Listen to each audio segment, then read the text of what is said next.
बिस्मिल्लाहिर्रहमानिर्रहीम। इय्याका नअबुदु व इय्याका नस्तईन। जेलम, आज सबसे पहले मैं यहां आपके सामने खड़े होके जो अल्लाह ने मेरे मुल्क को इस बड़े इम्तिहान में डाला है, पहले मैं उसकी बात करना चाहता हूं कि कभी कभी अल्लाह अपनी कौम को आजमाता है, अपनी मखलूक को, अपने इंसानों को आजमाता है। अल्लाह ने हमारे ऊपर भी एक आजमाइश दी है। तो जेलम, सब आप अल्लाह के सामने खड़े होके हम सब एक वादा करें कि अल्लाह हम इस इम्तिहान में फेल नहीं होंगे। आमीन। हमारे लोग मुश्किल में, ऊपर से लेके स्वात, चित्राल, गिलगित बल्तिस्तान, हर जगह अजाब आया हुआ है। कल मैं डीआई खान गया, हजारों एकड़ जमीन पानी के नीचे, और उस जिधर मैं नहीं जा सका, तौनसा, राजनपुर और डीजी खान, मौसम की वजह से उधर भी समुंदर है पानी का। वो जमीनें जिधर लोगों ने अपनी मेहनत से फसलें उगाने की कोशिश कर रहे थे, वहां सारा पानी आ गया। और फिर नीचे बलूचिस्तान तो तकरीबन सारे बलूचिस्तान के इलाके मुतासिर हुए हैं। और फिर सिंध के अंदर बुरा हाल है लोगों का। तो ये जो इम्तिहान है, ये कौम मिलकर लड़ती है इस इम्तिहान से। गवर्नमेंट्स जितनी भी कोशिश कर लें, जब तक सारी कौम इकट्ठी नहीं होती, इस तरह के इम्तिहान से हम पास नहीं हो सकते। 2010 में सैलाब आया और मुझे याद है मैंने पूरी कोशिश की, और भी लोगों ने, बल्कि हर पाकिस्तानी ने कोशिश की। और वो इतना बड़ा हमारी कामयाबी थी कि सारे पाकिस्तानी बाहर थे, पाकिस्तान में सब ने उसमें शिरकत की। और जो इतना बड़ा एक इम्तिहान आया हुआ था, उससे मुझे बड़ा फख्र है कि पाकिस्तानियों ने बड़ी जबरदस्त किस्म से हमने वो पास किया। अब सारी कौम को आज मैं कहना चाहता हूं कि हमने मिलकर इसका मुकाबला करना है। मैंने सबसे पहले एक रजाकार फोर्स यानी टाइगर फोर्स नौजवानों की मैंने वेबसाइट पे ये रजाकारों को, टाइगर फोर्स को इकट्ठा करना शुरू किया। इसकी मेंबरशिप लोग कर रहे हैं। पहले से ही हमारे पास एक टाइगर फोर्स के रजाकार थे। तो पहले तो हम एक बड़ी फोर्स जमा कर रहे हैं जो हुकूमतों की मदद करेगी, उन इलाकों में जाएगी, और बड़े बड़े इलाके हैं जो पानी के नीचे हैं, तो हुकूमतों की मदद करेगी ताकि हम उन मुतासरीन की मदद करें। दूसरा, मैं कल शाम को, कल नहीं, पीर की शाम को, परसों शाम को मैं एक टेलीथॉन करूंगा, पैसा इकट्ठा करूंगा इंशाल्लाह। सारे जो पाकिस्तानी इधर भी रहते हैं और जो बैरून मुल्क पाकिस्तानी हैं, और वो पैसा इकट्ठा करके हम हुकूमतों के, पंजाब और पख्तूनख्वा की हुकूमतों का फंड, उधर पैसा इकट्ठा करेंगे। और उसके ऊपर सानिया निश्तर, जिन्होंने बड़ा कामयाब प्रोग्राम किया था जब कोरोना के दौर में हमने एक एहसास का प्रोग्राम किया था, सारी दुनिया ने उसे माना था, इंटरनेशनली रिकग्नाइज किया था एहसास प्रोग्राम। उसी सानिया निश्तर को हम इस फंड के ऊपर बैठाएंगे, कमेटी नीचे होगी, और जिधर जिधर भी पाकिस्तान में कोशिश करेंगे कि जिधर जिधर लोगों को ज़रूरत है, उधर हम उसके मुताबिक कि जिधर मुस्तहिक लोग हैं उसके मुताबिक हम ये फंड देंगे। तीसरी चीज, हमें आगे से इसकी प्लानिंग करनी है। एक तो अल्लाह का इम्तिहान है, ये तो हमारे ऊपर आया, इसके ऊपर तो कोई कुछ नहीं कर सकता। लेकिन जो हम कर सकते हैं, अब जेएलएम के लोगों ये सुनो, हम क्या कर सकते हैं? हम डैम्स बना सकते हैं। और मुझे ये फख्र है कि हमने अपने 3.5 साल में 10 डैम शुरू किए पाकिस्तान में।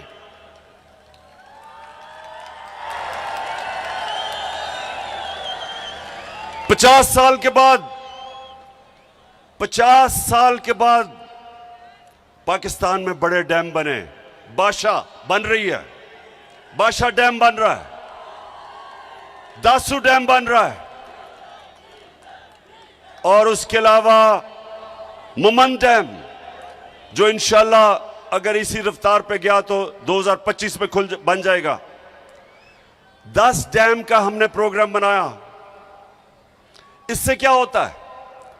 जब आपके पास डैम होते हैं तो जब पानी आता है, जब बारिश आता है तो पानी आता है,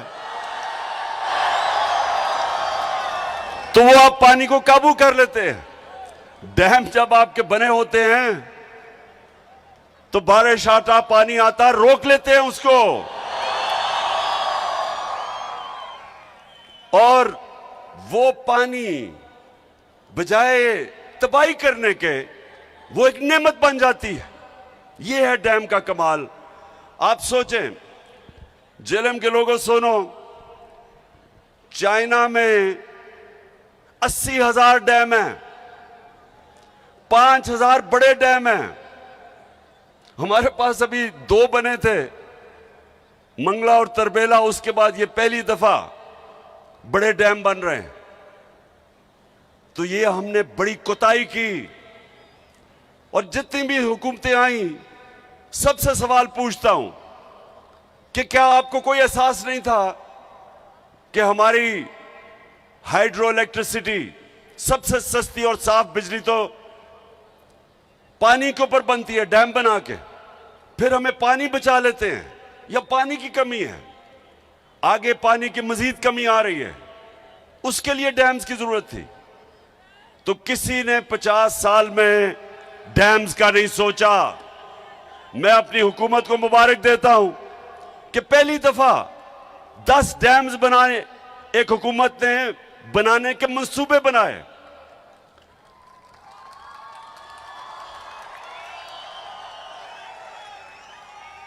और जेएलएम, अब आप सुने दूसरी चीज, जब एक हुकूमत आगे आने वाले नस्लों का सोचती है, तो नौशहरा में क्या हुआ? नौशहरा में हमारे पिछले चंद सालों में, जब से हमारी हुकूमत है, बंद बनाए गए। 2010 में जब सैलाब आया था, नौशहरा डूब गया था।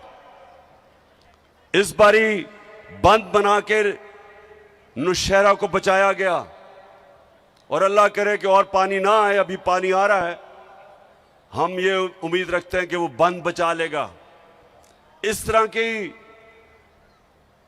इस वक्त तौंशा शहर, उधर उस शहर आज डूब जाना था, जो ऊपर से कोए सुलेमान से ये जो चश्मे आए और ये नाले आ रहे थे, अगर वो पंजाब की हुकूमत, उस्मान बुज़दार की हुकूमत अगर वहां अरबों रुपए का बंद ना बनाती, आज तौंसा डूब गया था।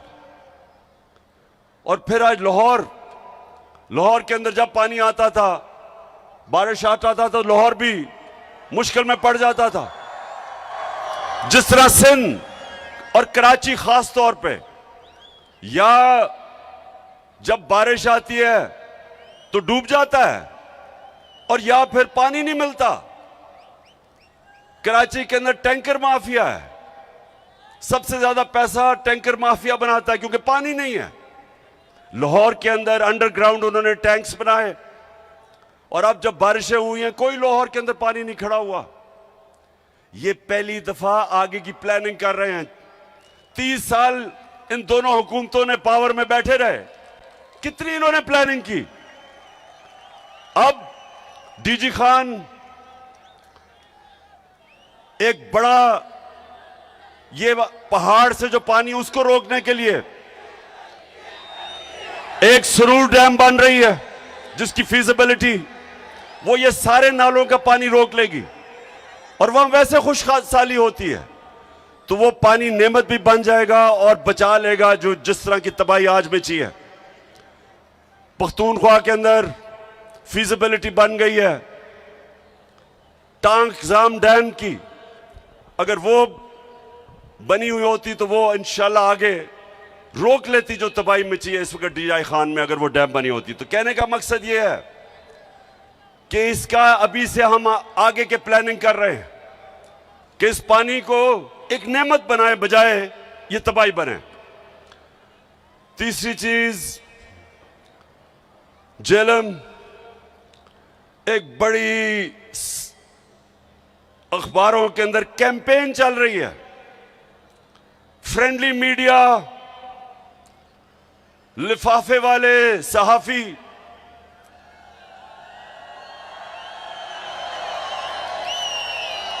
आप जानते हैं ना लिफाफा वाला सहाफी कौन होते हैं। और एक मीडिया हाउस जो हमेशा चोरों की हिफाजत करता है पैसे लेके, आप जानते हैं वो कौन है। तो ये कैंपेन क्या कर रहे हैं, ये कह रहे हैं जी इस वक्त सियासत नहीं करनी चाहिए, जलसे नहीं करने चाहिए। कान खोल के सुन लो लिफाफो, जमीर फरोश, सहाफियों सुन लो, मैं सियासत नहीं कर रहा, मैं हकीकी आजादी की जंग लड़ रहा हूं। मैं इन चोरों जिन्होंने 30 साल से इस मुल्क को लूटा है, मैं इनके खिलाफ हकीकी आजादी की जंग लड़ रहा हूं। मैं इस मुल्क में कानून की बालादस्ती की जंग लड़ रहा हूं। मैं इस मुल्क को वो मुल्क जिसका नजरिया इस्लामी फलाई रियासत, हमारे जो फाउंडिंग फादर्स थे उन्होंने फैसला किया था कि पाकिस्तान वो बनना है जो कि इस्लाम का जो सबसे पहले रियासत बनी थी मदीना की रियासत के उसूलों पे खड़ा होगा, और वो रियासत ने इंसानों को आजाद किया था, इंसानों को हकीकी तौर पे आजाद किया था। इंसाफ देके, कानून की बालादस्ती कायम करके, कानून की हुक्मरानी कायम करके, ताकत की हुक्मरानी खत्म करके उन्होंने माशरे में इंसाफ पैदा करके लोगों को आजाद किया था। ये वो जदोजहद है मेरे पाकिस्तानियों, ये वो जदोजहद है। ये सिलाब के अंदर भी ये जदोजहद चली रहेगी, ये जंगों के अंदर भी जदोजहद रहेगी, ये कभी नहीं रुकने लगी जब तक हमें हकीकी तौर पे आजादी नहीं मिलेगी। और ये जो बल्कि ये पीडीएम, ये चोरों का जो ये टोला मुल्क पे मुसल्लत हुआ है, आप भी कान खोल के सुन लो, ये आपका प्रोपेगेंडा के जी जलसे कर रहा है, पॉलिटिक्स कर रहा है। कान खोल के सुन लो, ये मेरी हकीकी आजादी की जंग तब तक नहीं रुकेगी जब तक मैं इस मुल्क को तुम्हारे जैसे चोरों से आजाद नहीं करता। आजकल हमें कहा जा रहा है कि जी ओहो सैलाब आ गया, फिक्र ना करो, सैलाब में इंशाल्लाह इमरान खान और उसकी टीम और उसकी हुकूमतें वो काम करेंगी जो तुम सारी जिंदगी लगे रहो नहीं कर सकते। तुम्हारे लिए तो कोई पैसे देने के लिए तैयार नहीं है, क्योंकि तुम्हारा तो चोरी करके सारा पैसा बाहर पड़ा है। वो जो भगोड़ा लंदन में बैठा हुआ है, किधर से पैसा आया उसके और उसके बेटों को, कि अरबों रुपए की प्रॉपर्टीज में रहता है, और वो हमें दर्श दे रहा है कि सियासत नहीं करनी चाहिए। तुम भी सुन लो, नवाज शरीफ मफरूर और मुजरिम, गौर से सुन लो। और यहां शहबाज शरीफ तुम भी सुन लो, और फजल रहमान डीजल तुम भी सुन लो, और आसिफ जरदारी जिसको पैसे की बीमारी है, जो पैसा देख के, आसिफ जरदारी जब पैसा देखता है उसकी मूछें ऊंची नीची होनी शुरू हो जाती है। सब सुन लो, ये हमारी तुम्हारे खिलाफ जद्दोजहद हर मौसम में चलेगी। गर्म तरीन जब पाकिस्तान, याद रखें अप्रैल के महीने में एक ऐसा हफ्ता था कि दुनिया में सबसे गर्म मुल्क पाकिस्तान था, सबसे ज्यादा गर्मी पाकिस्तान में थी। तब भी मैं सड़कों पे था, तब भी मैं तुम्हारे खिलाफ जुलूस जलसे कर रहा था। गर्मी हो या बारिश हो, पिछले दिन बारिश हो रही थी तब भी जलसे कर रहा था। और जब तक मैं इंशाअल्लाह अपने मुल्क को आजाद नहीं करूंगा, मैं सड़कों पे होऊंगा, मैं अपने लोगों को भी बचाऊंगा, जद्दोजहद करूंगा। सैलाब में जो मुतासरीन हैं उनके लिए भी करूंगा। और इंशाअल्लाह परसों मैं आपको अपने पाकिस्तानियों से पैसा इकट्ठा करके दिखाऊंगा, इकट्ठा करता रहूंगा, मदद करूंगा अपने लोगों की, लेकिन तुम्हें नहीं छोड़ना। क्योंकि हमारा मुल्क, जब से ये दो खानदान आए हैं डाकुओं के, आपको पता होना चाहिए कि इनके आने से पहले सारे बर्रे सगीर में पाकिस्तान सबसे आगे था। हमारे इकोनॉमिक इंडिकेटर्स सारे बर्रे सगीर से सबसे आगे थे। सारे बर्रे सगीर में हम सबसे आगे थे। हिंदुस्तान से जब मैच खेल के मैं पाकिस्तान आता था, और अल्लाह का शुक्र है वो हमें जिता के लेके आता था पाकिस्तान हिंदुस्तान से, तो जब मैं वापस आता था तो मुझे एहसास होता था कि गरीब तरीन मुल्क से मैं अमीर मुल्क में आ गया हूं। पाकिस्तान आगे था इन सब से। फिर ये दो डाकू खानदान इस मुल्क पे मुसल्लत हुए, हम हिंदुस्तान से भी पीछे रह गए, हम बांग्लादेश से भी पीछे रह गए। और ये जो आज शहबाज शरीफ और ये मिफ्ता इस्माइल कहता है कि तहरीक इंसाफ की वजह से IMF का प्रोग्राम फेल हो जाएगा, शहबाज शरीफ सुन लो गौर से। पहले तो तुम और तुम्हारे इत्तेहादी और खानदानों ने इस मुल्क को मकरूज किया, कर्जे आपने चढ़ाए, आपकी वजह से हर इंसान पे कर्जे बढ़ते गए।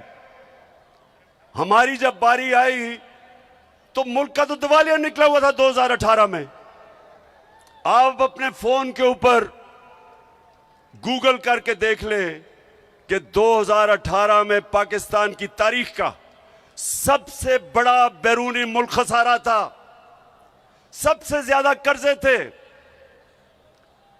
हम जितना भी हमने पहला साल पैसा इकट्ठा किया टैक्स पे, आधा चला गया कर्जों की किस्तें अदा करने में जो कर्जे आपने लिए थे।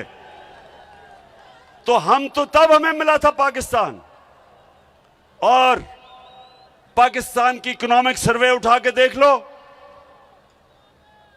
इनके दौर में जो इकोनॉमिक सर्वे जो हुकूमत से जो ऑफिशियल डॉक्यूमेंट आती है वो उठा के देख लो। 17 साल के बाद सबसे बेहतरीन ग्रोथ रेट हमारे दौर में 5.6 और 6% हमारी इकोनॉमी ऊपर गई। सबसे ज्यादा पाकिस्तान की तारीख में टैक्स इकट्ठा किया, सबसे ज्यादा पाकिस्तान की तारीख में बैरून मुल्क पाकिस्तानियों ने डॉलर्स भेजे।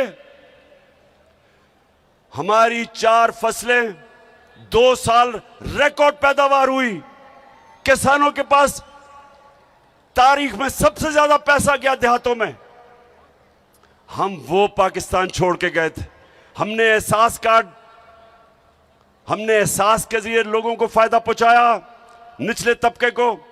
हमने पहली दफा पाकिस्तान में हेल्थ इंश्योरेंस यानी कि 10 लाख रुपया हर खानदान को दिया कि किसी भी अस्पताल में अपना इलाज करवा सकते थे। यह पहली दफा हुआ पाकिस्तान में। और इस दौर में और हम छोड़ के जाते हैं। अप्रैल में आप साजिश करते हैं, बैरूनी मुल्क साजिश करके गवर्नमेंट गिराते हैं और 4 महीने के अंदर मुल्क का दिवालिया निकाल देते हैं, मजीद कर्जों का रिकॉर्ड तोड़ देते हैं, रुपया गिर जाता है। रुपया एक दफा तकरीबन 250 रुपया डॉलर पे पहुंच गया। आज भी सबसे ज्यादा इसका डॉलर महंगा है। इसका मतलब महंगाई सबसे ज्यादा महंगी है। एक चीज जेलम सुन लो, इसको कहते हैं कंज्यूमर प्राइस इंडेक्स। ये होता है जो आम लोगों के खाने पीने की चीज, बिजली और गैस। ये हम जब छोड़ के गए थे 16% थी, यानी 16% महंगाई थी। आज 45% है। आज दुगनी से भी ज्यादा महंगाई है। तो इन्होंने तो सारा शोर ही मचाया था कि हमारी हुकूमत नाअहल है, क्योंकि हम महंगाई नहीं रोक सकते। महंगाई के रिकॉर्ड टूट गए, माइशत नीचे आ गई, कर्जे और ले लिए। और आज मिफ्ता इस्माइल कहता है कि जनाब तहरीक इंसाफ IMF का प्रोग्राम फेल करना चाहती है। पहले तो तुम्हारे से सवाल पूछता हूं कि 2 महीने पख्तूनख्वा का वजीर आपसे बार बार पूछता रहा कि मैं मीटिंग करना चाहता हूं, आपने जो पैसे वादा किए थे पख्तूनख्वा को नहीं मिले, उसको मीटिंग नहीं दी, ऊपर से सैलाब आ गया। तो अब वो ये सोच रहा है कि आप कह रहे हैं कि हम आपको एक सरप्लस देंगे, तो इस सैलाब में जो अरबों अरबों रुपए की तबाही मची है, किधर से सरप्लस देगा वो? आपको IMF से बात करनी चाहिए। मैंने जब कोरोना हुआ, मैंने IMF के सरबराह से बात करके कंसेशन दी। मैंने कहा लोग मुश्किल में हैं, और उन्होंने दी कंसेशंस। आपको आज बात करनी चाहिए कि IMF को कहो हमारे लोग मुश्किल में हैं, सैलाब आया हुआ है, थोड़ा सा अपना दिल गुर्दा बढ़ाओ, गोरे चमड़ी से इतना ना डरो।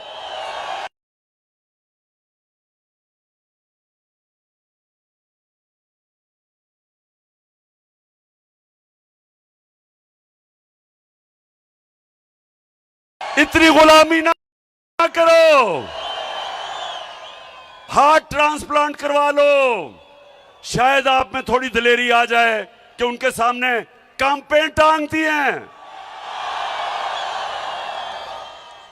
शहबाज शरीफ तो कहता है, आपने सुना है हमारे शहबाज शरीफ को, ये जरा जरूर सुने जरा, एक 22 करोड़ अवाम का सरबराह, सुने जरा गौर से कि वो क्या कहता है, और मुझे उसके बाद बताना कि क्या आपको भी उतनी शर्मिंदगी हुई है सुन के जितनी मुझे। सुने, मैं सऊदी अरब से होके आया हूँ, मैं UAE के होके, अभी मैं तुर्की होके आया हूँ, और मैंने उन भाइयों को कहा कि आप हमारे बड़े अजीम भाई हैं, हमेशा आपने हमारी मदद की।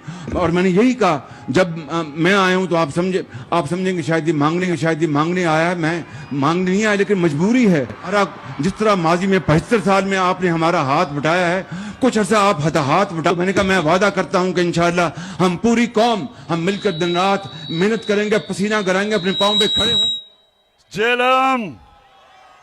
जेलम क्या आप उतना ही शर्मिंदा है जितना मैं हूं? देखें, हमारा मुल्क बना था एक अजीम नारे पे, पाकिस्तान का मतलब क्या,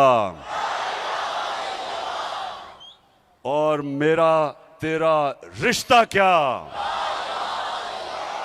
और ला इलाहा इल्लल्लाह का मतलब कि अल्लाह, हम तेरे सामने हाथ फैलाएंगे हम किसी के सामने नहीं झुकेंगे। ये हमारा कर रहा है, ये जो इंपोर्टेड हुकूमत आई है, एक गैरतमंद कौम को, एक गैरतमंद कौम जिसका लीडर कायदे आजम, जो अंग्रेज की गुलामी में भी किसी के सामने नहीं झुकता था, नजरियाती लीडर इलामा इकबाल, उस कौम को इस तरह के लीडर मिले हैं क्योंकि इनका इतना चोरी का पैसा मुल्क से बाहर पड़ा है। ये जिन मुल्कों में पैसा पड़ा है उनके गुलाम है। अच्छा, आप पाकिस्तानियों, मैं अब आपको आखिर में ये बड़ी जरूरी बात करना चाहता हूं और ये आपने गौर से सुनना है। एक तरफ हमें कहते हैं कि जनाब सैलाब आया हुआ है और सैलाब की वार्निंग कई हफ्ते पहले थी, तो जब सैलाब आया हुआ है तो ये बताएं कि पाकिस्तान की सबसे बड़ी पार्टी को अब दीवार से लगा रहे हैं, केसेस कर रहे हैं। पहले तो 25 में आपने लोगों को जिस तरह तशद्दुद किया और यहां ऊपर हमारे बैठे हैं लोग जिनको इन्होंने जेलों में डाला पुरअमन एहतजाज करने के लिए। 3 दफा इन्होंने हमारे खिलाफ धरने दिए, ना एक किसी को पकड़ा, ना कोई FIR काटी, ना कोई रास्ते रोके, बल्कि मैंने तो कहा हम तुम्हें खाना पीना भी दे देंगे। वो और बात है कि इनके धरने सारे वही हुआ, बुरी तरह हारे, जल्द से कामयाब नहीं हुए। हमारे लिए एक पुरअमन एहतजाज पर जो उन्होंने जुल्म किया, मैं अपने जेलम के लोगों को यह कहना चाहता हूं कि इस वक्त पाकिस्तान की जमहूरियत को, हमारी आज़ादी को सबसे ज्यादा खतरा है, क्योंकि ये बैरून मुल्क साजिश के जरिए जो हमारे ऊपर मुसल्लत किए गए हैं, इलेक्शन से ये भाग गए हैं। सारी इन्होंने इलेक्शन कमिश्नर के साथ मिलके, सारी पुलिस का इस्तेमाल करके, उसके बावजूद जो पंजाब का इलेक्शन था बुरी तरह हारे, जो पंजाब के बाय इलेक्शन थे बुरी तरह हारे, धांधली के बावजूद।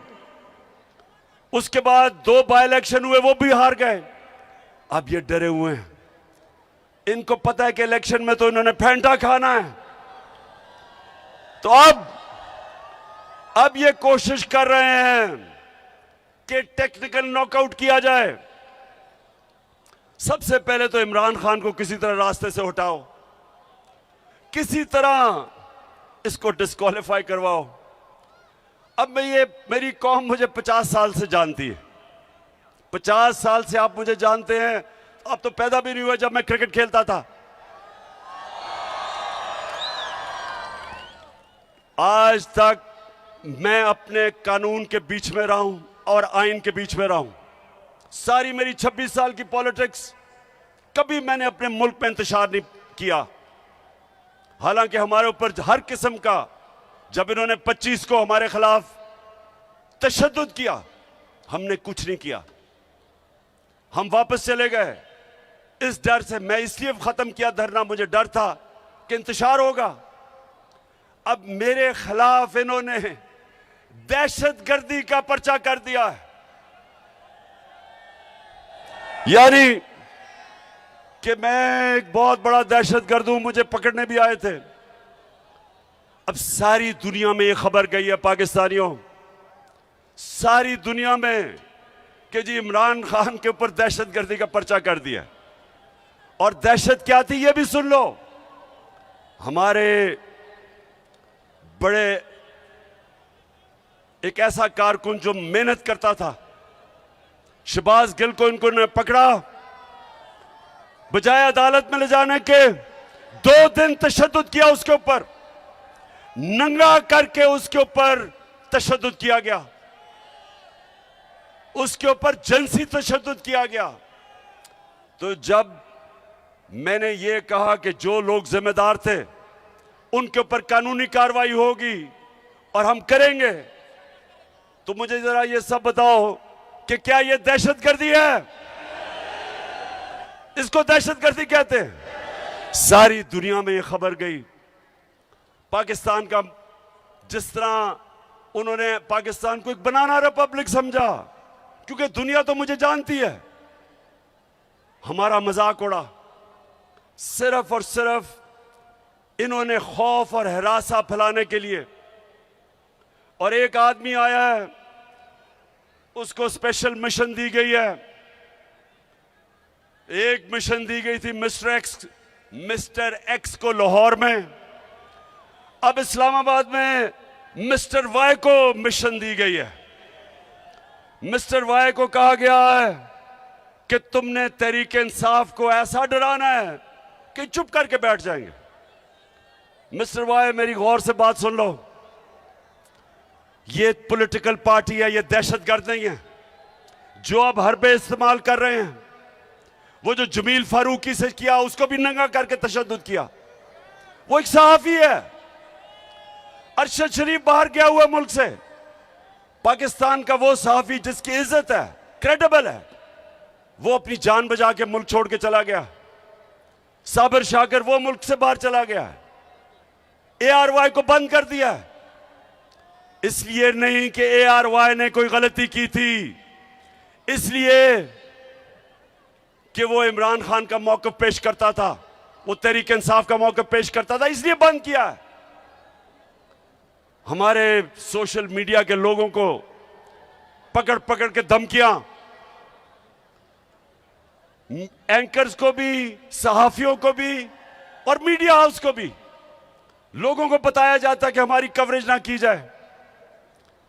तो ये एक तरफ आप कह रहे हैं कि मुल्क को इकट्ठा होना चाहिए सलाह के लिए, दूसरी तरफ सबसे बड़ी पार्टी के खिलाफ ये जो कार्रवाई कर रहे हैं।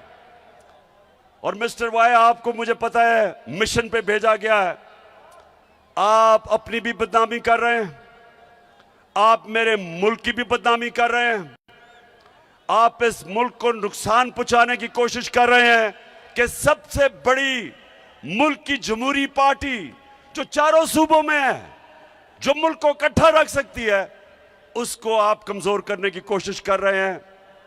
यह मुल्क से गद्दारी है। इसलिए मैं आज आप सबको पैगाम देना चाहता हूं, जो लगे हुए हैं साजिश करने हमारे इस मुल्क के खिलाफ, ये मेरे खिलाफ साजिश नहीं है, ये मुल्क की सबसे बड़ी जमात के खिलाफ साजिश सिर्फ नहीं है, ये मुल्क के खिलाफ साजिश है, मुल्क की जमहूरियत कमजोर करने की साजिश है।